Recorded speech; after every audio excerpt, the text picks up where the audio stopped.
I feel people can be harsh to their younger selves. Kind of annoyed that they didn't do things that they wanted to do, and kind of annoyed that they said those things, or they weren't this kind of person, or they weren't that kind of person. But I feel like there's no need. We're gonna turn the lights off. 1, 2, 3, on.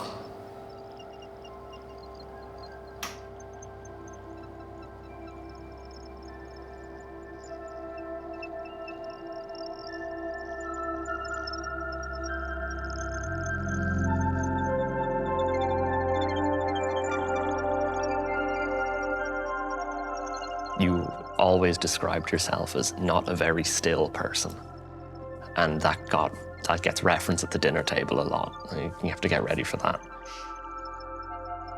People said that you couldn't stop talking all the time. I remember you were able to silence the car because you wouldn't stop. So I think when you got older, maybe that kind of went away a little bit. You had like really short hair and it was in like tiny ringlets, like really, really curly. When you were in like 5th class onwards, you didn't really know what to do with it. Like you kind of wanted it to be straight, so you'd like attack it and like brush it out and use a lot of heat, and it just looked like a massive bush on the top of your head for the next like 5 years. So that was a great time to be alive. I blame my older brother for it. He got his hair in this god-awful way, and I copied everything he did.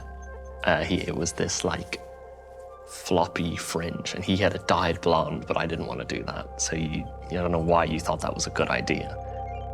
You started actually straightening it with a straightener, which I don't really know why you didn't think of that before, but that was life-changing. And then you decided that you liked your natural hair a bit more, but it was never going to be as curly as it used to be, but you just let it in a little wave. I always wanted to be tall. I always wanted to be really, really tall, which was weird. I told someone once I wanted to be 6 foot, and they were like, why? And I was like, I just think it would be great. I thought it was crazy. And you are a little nerd who's into Star Wars, and you love reading books and burying your head in books and any kind of escapism. And actually it gets worse for you because I started playing D&D, and so that's bad. So, you never grow out of your nerdy phase, I'm afraid. I don't know how many years it was, but you had really bad vision and you had to wear glasses and a patch on one of your eyes, and it was miserable. And your parents bought you a bike to try and fix it, but it didn't, because you had to wear the patch while they were showing you the bike. So other than that, you just looked like a kid, I guess. I couldn't tell you what my favorite color was or what my favorite food was when I was that age. Simple things you can't remember really about like young you. But I suppose you block those things out to fill up for more important things at the time, so.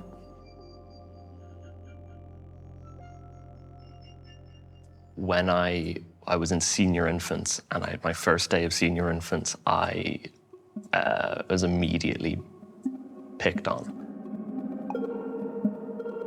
Me and my older brother, we were like twins, and we had all the same interests and we had all the same ideologies about everything. But when I moved into that school and I had all these people surrounding me and telling me I had to be something that I didn't feel like I was, I felt like I had to grow up then. I felt like I had to push away a lot of my childhood interests and, I'm actually a gal lad now, and I actually want to, I have sudden interest in farming and all this kind of stuff, just so I could talk to these people.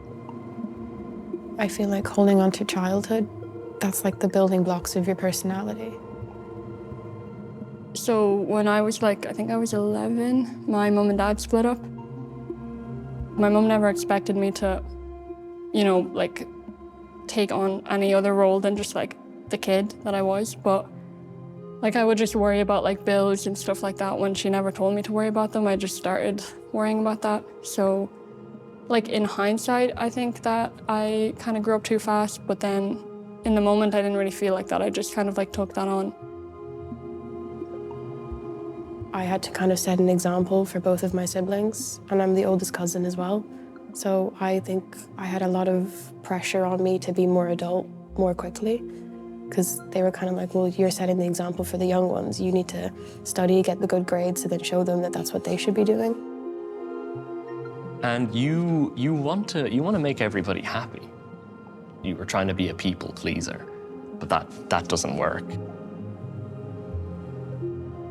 I suppose you could have tried harder to make friends. That was something you couldn't really do. I feel like I didn't really feel my age then. When you're an older sister, you just worry about your little siblings anyway, but it felt like I had to like protect my family from basically nothing. But I think just everyone in my family kind of took that divorce really hard, so I kind of took on like responsibility that I didn't really need to.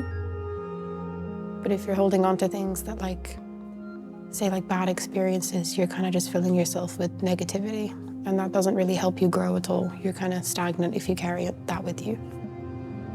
They wanted to make an example of me being different, and now if I leaned into being different, it was like turning the tables on it, where if they point out that I have painted nails or long hair, it's like, well, thank you. You know, that's the point.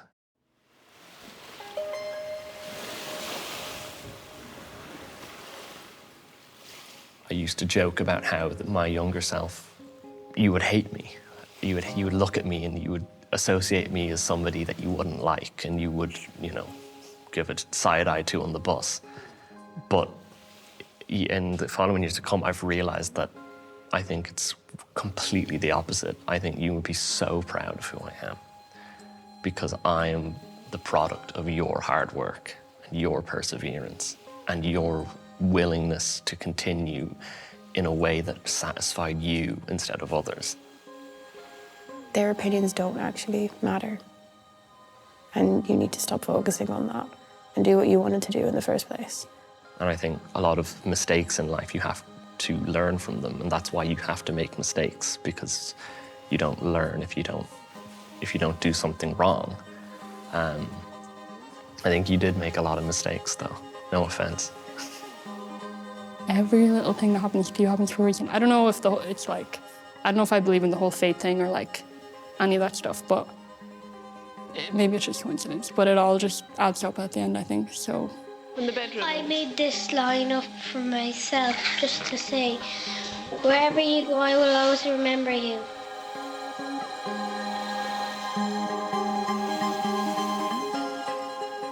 You've done really well for what you went through. Like you kind of powered through it for your age.